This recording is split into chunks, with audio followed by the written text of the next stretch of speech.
लोग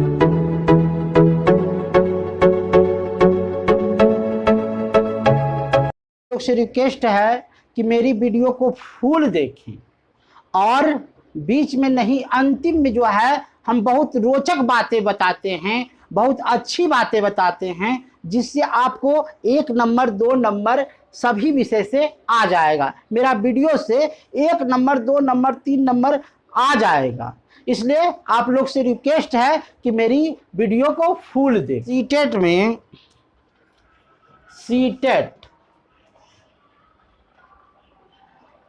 में एक ऐसा चीज पढ़ाएंगे जो 4 से 5 क्वेश्चन पक्का आ जाएगा। देखिए, हम तो पहले गाना गाते थे, लेकिन अब क्या कहें कि गाना क्या गाएं। कहता है कि किसी से प्यार करो, किसी का इंतजार करो, अब मगर देर ना हो जाए, अब मगर देर ना हो जाए। देखिए, समय और बातें एक साथ होता है तो अच्छा लगता है। आज हम पढ़ाने जा रहे हैं क्रियात्मक। यह शब्द जो है बड़ा विचित्र है, लेकिन बड़ा लाभदायक है। और ये सब जो होता है क्रियात्मक विकास इसको बोलते हैं। क्रियात्मक विकास जो होता है वह 2 प्रकार के होता है। कैसा होता है? तो एक लघु होता है और एक दीर्घ होता है। ये क्वेश्चन जो है ऑनलाइन में आया हुआ था कि एक लघु होता है और एक दीर्घ होता है, तो लघु किसको कहते हैं और दीर्घ किसको कहते हैं? यह एक प्रश्न है। लघु क्या है? लघु का मतलब होता है लिखना। अगर हम किसी काम को लिख रहे हैं तो वह छोटा काम है, छोटा क्रियात्मक है। पढ़ना, अगर हम किसी चीज को पढ़ रहे हैं तो ये छोटा हो गया। ये क्वेश्चन आया हुआ था ऑनलाइन में 28 तारीख को या 27 तारीख को। देखिए मेरे दोस्त, पढ़ना, लिखना, और उसके बाद दीर्घ। दीर्घ किसको कहेंगे? दौड़ना, दौड़ना, खेलना, कूदना। ये सब जितने भी होते हैं वह दीर्घ काल कहलाता है और लघु काल कहलाता है। हमको लगता है कि एक क्वेश्चन जो है आप समझ लिए होंगे कि दीर्घ काल और लघु काल किसे कहते हैं। उसके बाद होता है, एक ऐसा होता है शब्द है, इसको संवेगात्मक। ये संवेगात्मक क्या है? संवेगात्मक क्या है? देखिए, हमारा वीडियो जो है अंतिम में रोचक लगेगा, इसलिए अंत तक देखिएगा, है ना। संवेगात्मक जो बोलते हैं, क्रोध को बोलते हैं, ईर्ष्या को बोलते हैं, डर को बोलते हैं, घृणा को बोलते हैं, और मनोवृत्ति जैसा रहेगा वैसा मैंने आपका विचार होगा।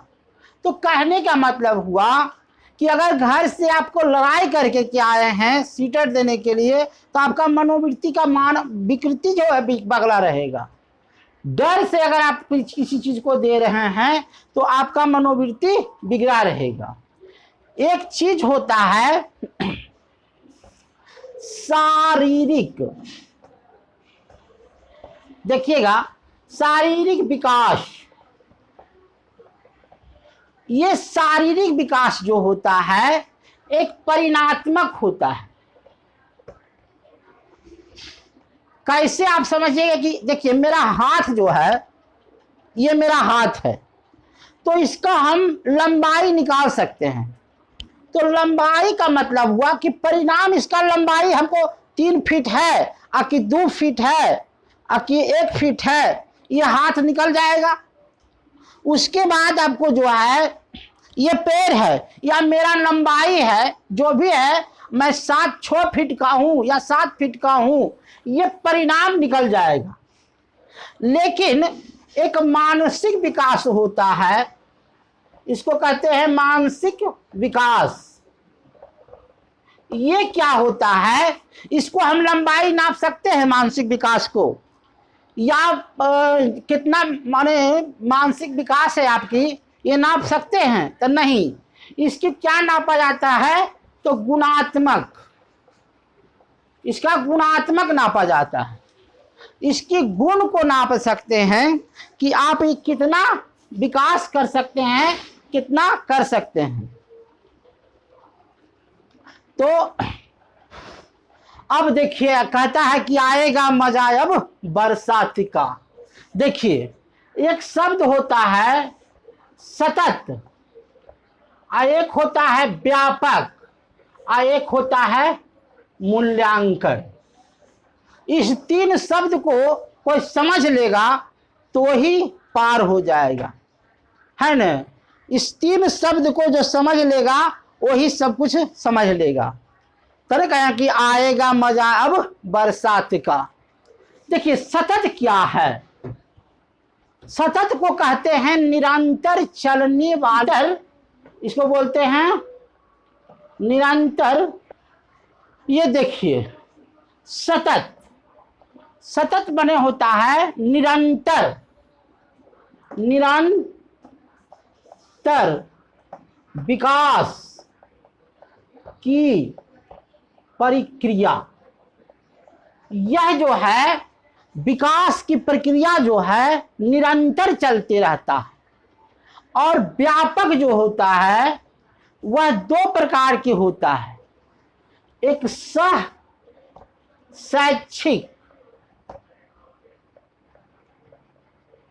नहीं, शैक्षिक प्रक्रिया, शैक्षिक प्रक्रिया, और एक होता है सह शैक्षिक प्रक्रिया। ये दोनों में अंतर क्या है, या समझिए। शैक्षिक प्रक्रिया और सह शैक्षिक प्रक्रिया। ये शैक्षिक प्रक्रिया क्या है? तो शैक्षिक प्रक्रिया को हम कहते हैं किताब की भाषा, किताब की भाषा। जो किताब से जुड़ा हो, जो कक्षा कक्ष से जुड़ा हो, जो कक्षा कक्ष से जुड़ा हो, इसको बोलते हैं शैक्षिक प्रक्रिया। और सह शैक्षिक प्रक्रिया को कहते हैं बाहरी दुनिया।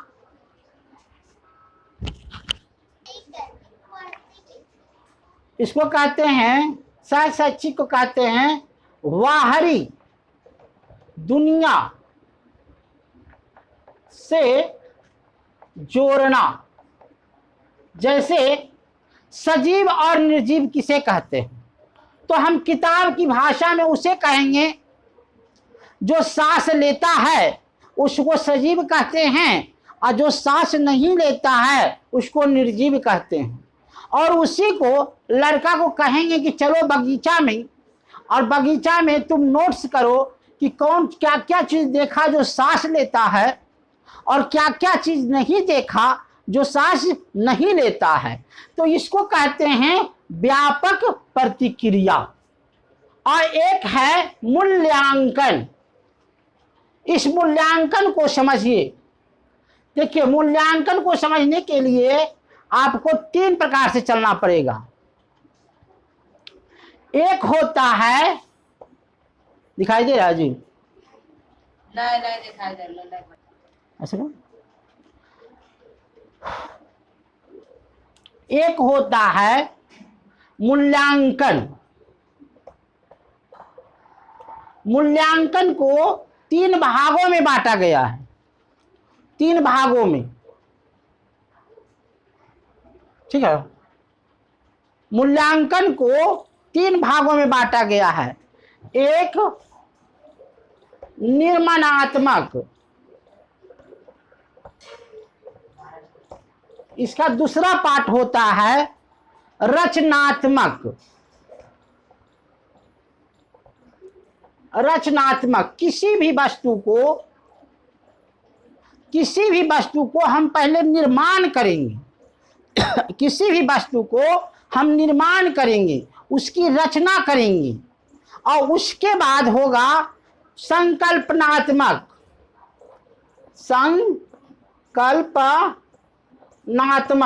उसकी दुनिया के बारे में जानेंगे, उसका योगात्मक करेंगे। इसका दूसरा पार्ट होता है योगात्मक।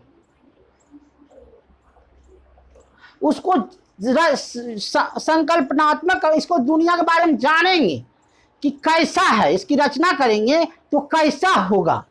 और तीसरा है सी, उसको बोलते हैं निदानात्मक।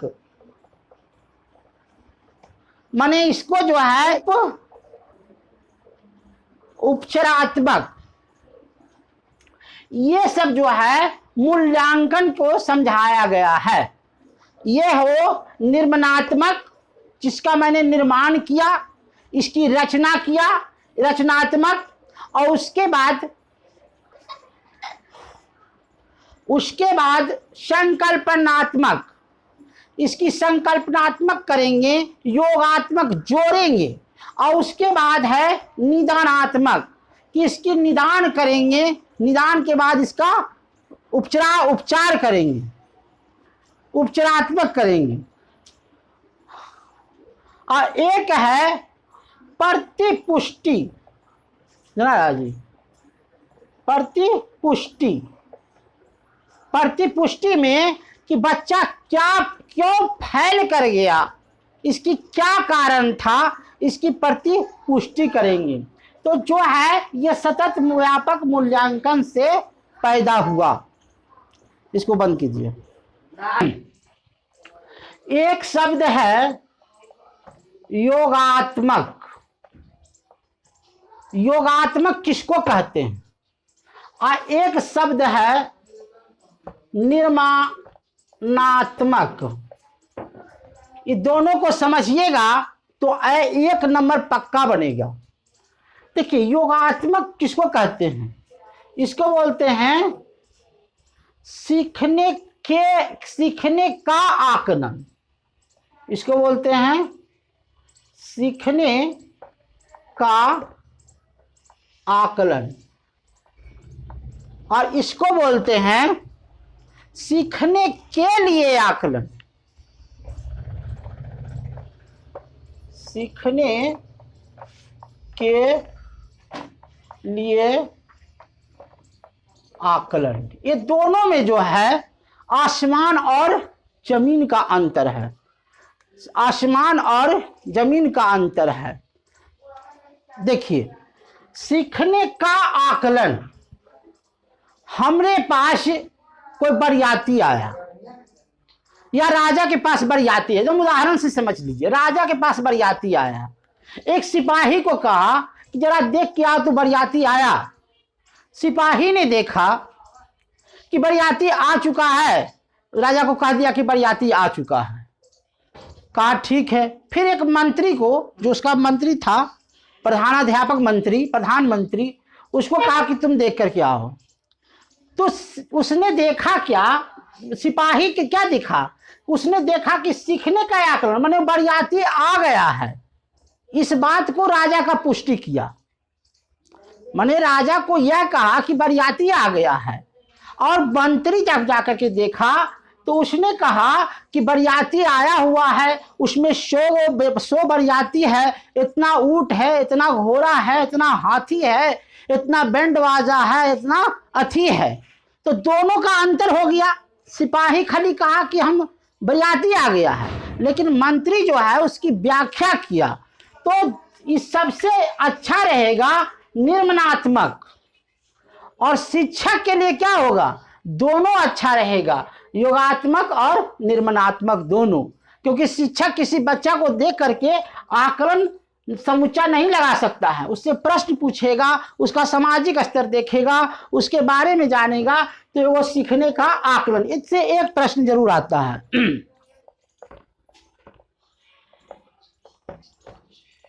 ये देखिए, इसको एक एक पॉइंट से पकड़िएगा। सामान्य बच्चा और दिव्यांग बच्चा एक साथ शिक्षा ग्रहण करता हो, दोनों एक साथ शिक्षा ग्रहण करता हो तो क्या कहलाएगा? विकास दर। विकास दर, ये विकास दर जो होता है सभी व्यक्ति का क्रमिक होता है। व्यक्ति का विकास दर क्रमिक होता है, क्रमिक होता है। क्रमिक का कारण क्या है?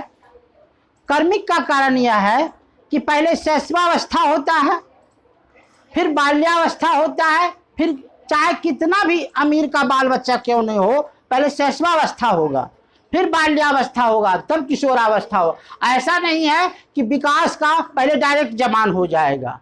इसलिए विकास दर जो होता है क्रमिक होता है। हाँ, व्यक्तित्व विभिन्नता भिन्न भिन्न पाई जाती है। व्यक्तित्व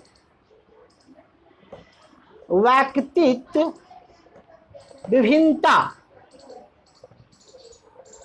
क्या क्या विभिन्न पाई जाती है। विभिन्नता विभिन्न पाई जाती है। कभी एक व्यक्ति का विचार समान नहीं होता है, व्यवहार समान नहीं होता है, अथी नहीं समान होता है, बोलचाल समाप्त नहीं होता है। विकास का आयाम, अगर विकास का आयाम पूछे तो इसको कहते हैं शारीरिक विकास, बौद्धिक विकास, संज्ञानात्मक विकास। माने ये सब जो है विकास के आयाम में आ जाता है। और एक चीज याद रखना मेरे दोस्त, अंतिम में हम कहते ना कि अंतिम में अच्छा चीज पढ़ाएंगे, एक नंबर पक्का आएगा आनुवांशिकता। अनुवांशिकता